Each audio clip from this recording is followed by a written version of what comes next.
Bonjour à tous, une petite analyse concernant l'actualité du service militaire qui revient au goût du jour. Alors c'est assez rigolo parce que donc, Jacques Chirac avait supprimé ça, à mon sens, à tort, parce que c'était une façon aussi de faire des hommes. Des hommes qui pouvaient avoir déjà leur permis de conduire, de plusieurs permis de conduire, premièrement, et deuxièmement, des hommes dans le sens propre du terme, savoir vivre en communauté, savoir être éduqué tel un homme en fait, comme tel qui devrait être éduqué.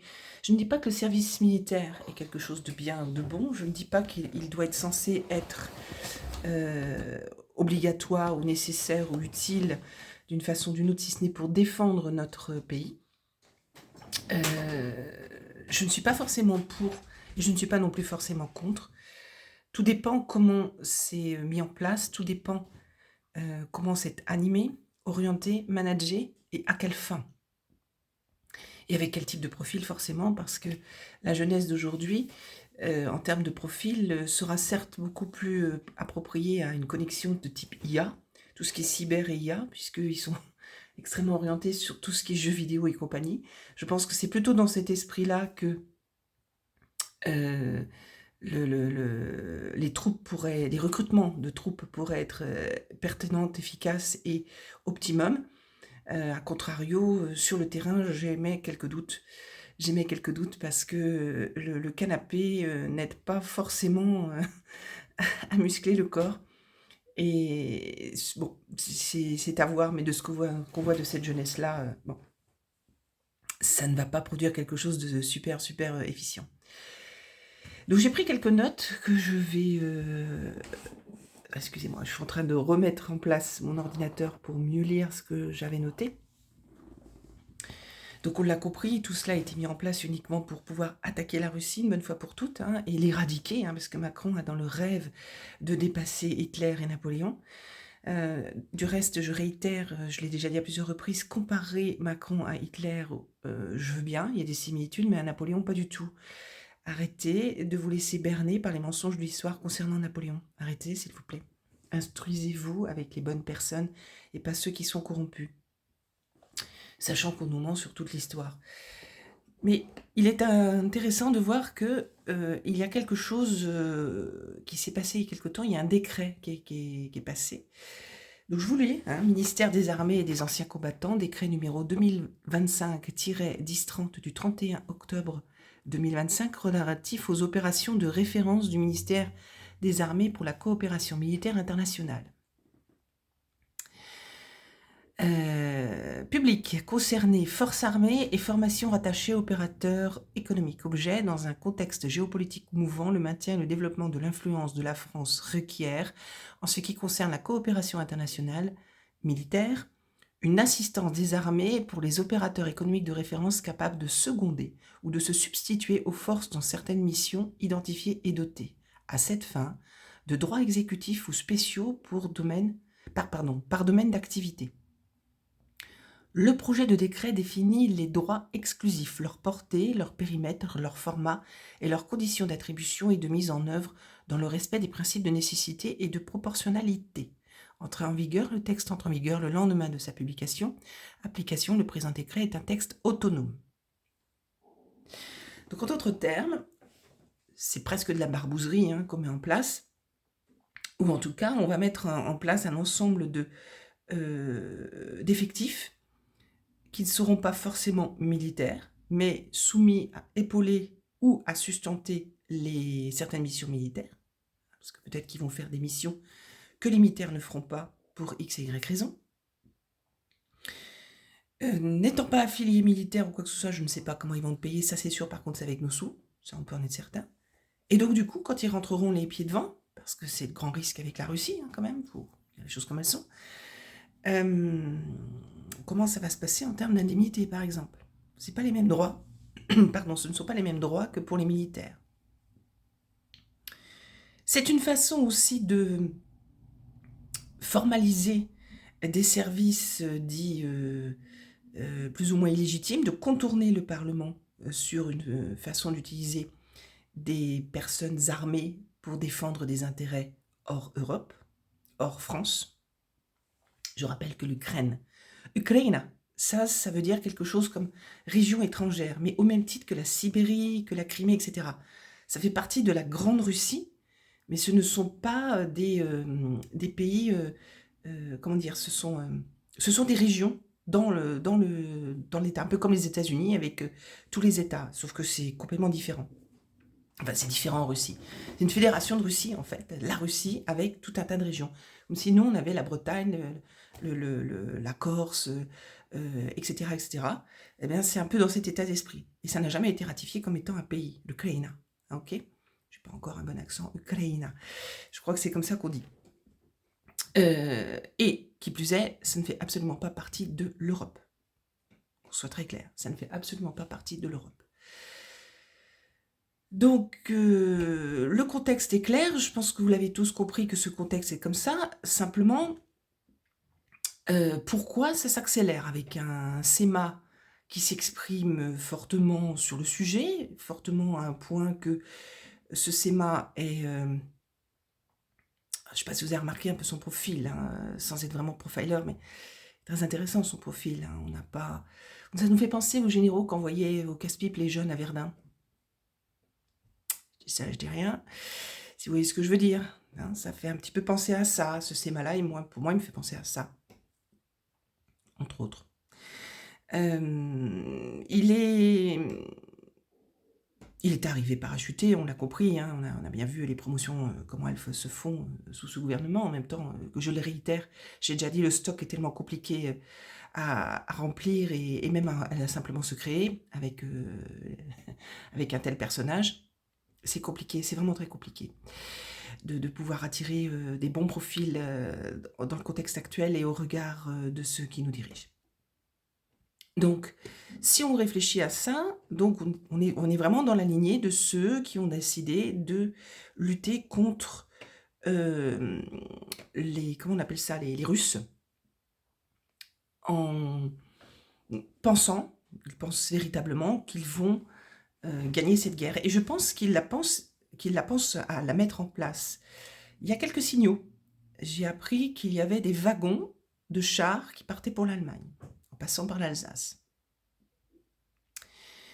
Des wagons entiers de chars français, je précise, pas des chars de l'OTAN ou de je ne sais où, des chars français. Il y a des wagons entiers qui circulent actuellement avec des chars français, qui se rendent donc en Allemagne. Bien. Le SEMA qui a dit donc qu'il fallait sacrifier nos enfants et nos petits-enfants, je fais court, hein, mais enfin, je pense qu'on l'a tous compris comme ça. Macron qui lance le service militaire à peine masqué par qui que ce soit, dans la mesure où déjà la presse avait plus ou moins annoncé que c'était le sujet de sa prochaine intervention qu'il mettra en vigueur. Bien. Je pense que déjà Macron doit regretter un petit peu quelque part d'avoir forcé tous les militaires à se faire picouser au regard des effets secondaires et de nombre de disparus, des suites des effets secondaires de cette fameuse picouse. Il doit franchement le regretter là quelque part. Et c'est peut-être pour ça qu'il y a eu cette loi-là, déjà pour contourner le Parlement, parce qu'il n'est pas dit que le Parlement accepte que l'on parte en guerre, pour qui que ce soit, et encore moins pour la Russie, qui, je le rappelle, n'est pas un danger pour nous, premièrement, et deuxièmement, n'a jamais eu l'intention de nous envahir, parce que s'ils avaient voulu le faire, ça serait fait depuis longtemps. Alors, en tout cas, depuis ces dernières années, parce qu'autrefois c'est différent. Enfin, on ne crée pas une armée en claquant des doigts, et on ne conçoit pas des matériels en 3 jours. D'accord ? Je réitère, j'habite à 7 km de la base de Cognac, environ, et je l'ai vu tripler de volume en un an, avec des tas d'entreprises qui se créent autour, plutôt liées aux nouvelles technologies, parce que c'est bien gentil d'envoyer des chars ou des rafales. Bon, il faut déjà les fabriquer, hein. C'est bien gentil tout ça. Mais derrière, c'est une guerre plutôt de drones. C'est une guerre plutôt qui est plus pareille. Regardez bien, nous sommes en guerre. On n'a plus des soldats dans la rue avec des casques à pointe et des fusils en uniforme. Et pourtant, nous sommes en guerre. On nous fait des lois ubuesques. 63 € parce qu'on a l'électricité et l'eau en 2025, pratiquement en 2026. Même en Afrique, ils se foutent de notre poire quelque chose de bien. Hein. Eux, ils seraient prêts à les payer 63 € tellement ils ont quasiment pas d'eau et d'électricité. Mais c'est complètement ridicule. C'est vraiment nous traiter comme un pays du tiers-monde. Il y a des gens qui sont d'accord avec ça. Ok, bah allez-y, signez. Ce que j'essaie de vous expliquer, c'est que tout ce qui nous arrive depuis quelques années, c'est ça la guerre. C'est la nouvelle forme de guerre.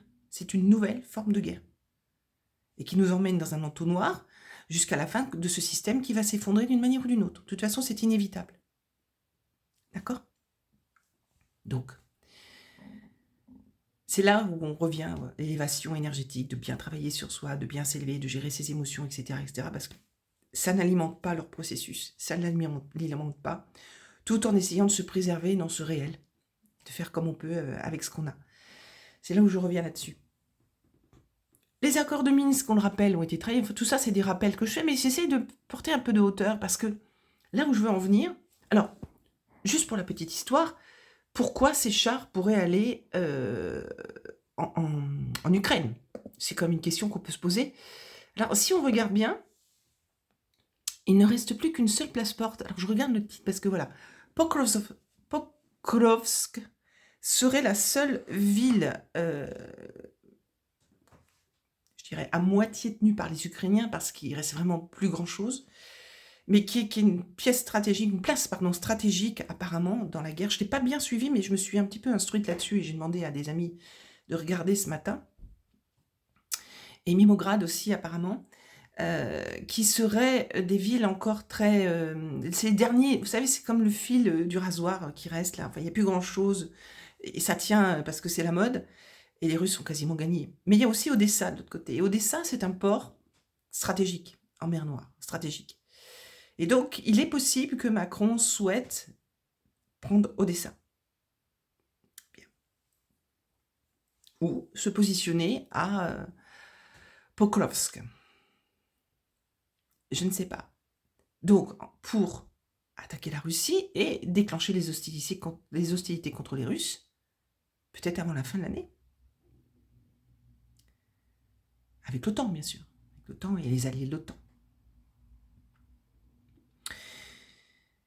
Donc, on va foutre nos pieds en Ukraine, qui n'est pas l'Europe, qui est loin de la France, sous prétexte d'un risque russe extrêmement important, qui n'est pas, qui est dans la tête de psychopathes, pour effacer des casseroles aux fesses.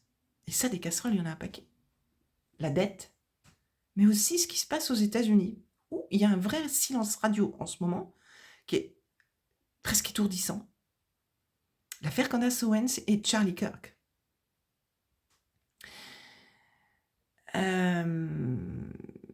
On l'a vu, que ce soit Pavel Durov, moi j'ai suivi ça de très près et j'ai dit à tout le monde, il faut bien suivre parce que là c'est même passionnant, enfin passionnant. On ne tient pas à ce que d'autres personnes soient tuées, hein, mais je suis sur la liste moi aussi, donc vous le savez, quand je le disais, les gens ne croyaient pas, qu'il y a beaucoup de gens qui le veulent décimer, et notamment avec les énergies dirigées. Et les gens ne nous croient pas.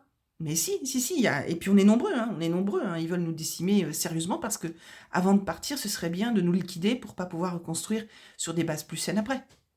Parce qu'on peut avoir pire après Macron. Et c'est ce que je pense.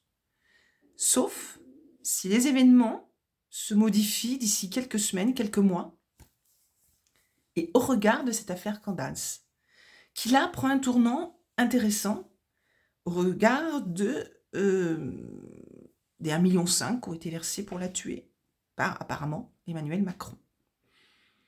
Alors le apparemment semble complètement décalé dans la mesure où les silences des deux gouvernements, c'est-à-dire les États-Unis et la France, assourdissants, révèlent beaucoup de choses.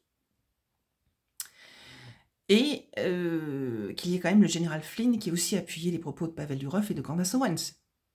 Et Pavel, il est bien passé avec ce qu'il a subi en France. Il a vu comment ça se passait en France. Ce que nous subissons, nous, tous les jours, enfin, ou presque tous les jours.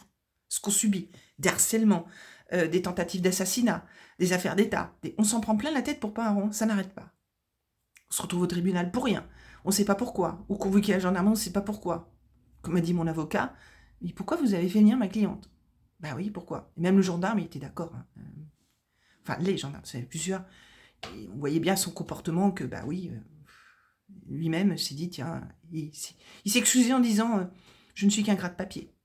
On le vit tous. Je vais faire une émission bientôt, là, avec quelqu'un encore victime de cela. On n'a que ça, que ça, que ça, que ça. Et ça ne date pas d'hier. Ça ne date pas, c'est-à-dire de 2020. Ça date de bien avant. Mais avant, ça se voyait moins. Il y en avait moins. Donc ça passait crème. Et puis on ne voulait pas y croire. Alors qu'aujourd'hui, on commence sérieusement à y croire. Donc vous voyez, tout ce recoupement d'informations fait que, face à l'affaire Candace Owens, Macron pourrait encore plus accélérer les choses. Mais sauf que, sommes-nous prêts? Ne serait-ce que pour faire n'importe quelle guerre. Non? Non. Absolument pas. Il n'y a pas assez de soldats. Et il y a surtout des soldats qui n'ont pas envie d'y aller. Donc ils vont taper sur la masse. Et j'avais dit dans une vidéo il y a quelque temps, vous allez voir, ils vont recruter comme en Ukraine, c'est-à-dire qu'ils chopent les gars dans la rue, ils les foutent dans la voiture, etc. Résultat, aujourd'hui, plus personne ne peut faire les cultures en Ukraine. Le berceau de l'agriculture en Europe, et peut-être mondial. En tout cas, c'est un des plus gros berceaux au monde. Il n'y a plus d'hommes. Il n'y a plus d'hommes pour faire tout ce qui est agricole. Il n'y en a plus. Voilà. On y est, hein. J'ai dit à des personnes, méfiez-vous. Je quitterai le pays. Ils m'ont dit, je suis trop vieux pour y aller et tout. Ah non, ça ne va pas se passer comme ça. Parce que ce n'est que de la chair à canon. Je l'ai déjà dit, je le redis. Ce n'est que de la chair à canon. Et c'est marrant, hein, ces analyses que j'avais faites il y a quelques années qui, non seulement sont vraies aujourd'hui, mais ça s'alimente encore plus avec des éléments qui nous laissent suspicieux et douteux sur l'avenir. Mais il faut bien zoomer sur cette affaire aux États-Unis, puisque l'Ukraine, elle est en phase de paix au regard des accords entre Trump et Poutine, qui semblent des accords parfaitement corrects. Et de toute façon, Poutine, ça fait longtemps qu'il a gagné. Donc on voit bien qu'ils font ça uniquement pour effacer des dettes, effacer des comportements, effacer tout un ensemble de choses, en tuant et en dissémant notre population, ce qui était l'un de leurs objectifs aussi.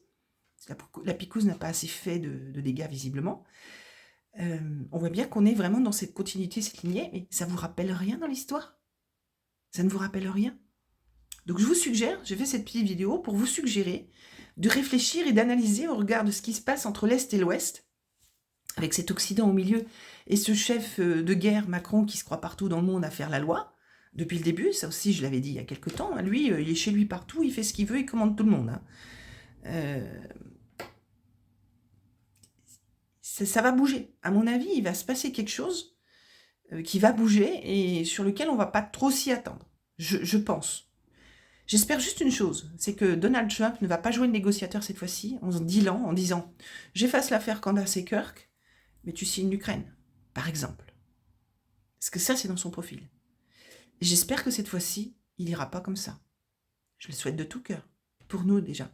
Parce que dans tous les cas, Macron tombe, l'Ukraine, on n'en parle plus, c'est réglé. Et comme on l'a toujours dit, on était une poignée au début à le dire, maintenant on est beaucoup plus nombreux, c'est la France qui tombera en dernier. À bon entendeur, et je vous souhaite une excellente journée, et je vous dis à bientôt, et analysez bien, réfléchissez bien, n'hésitez pas à commenter. C'est toujours bon pour pouvoir réfléchir et avoir d'autres éléments à ajouter qui permettent justement de développer cette réflexion et cet esprit analytique pour essayer de comprendre ce qui pourrait se passer. Parce que nous n'avons pas des esprits tordus, j'imagine pour vous aussi. C'est très difficile à comprendre ce qu'ils sont capables de faire. À bientôt.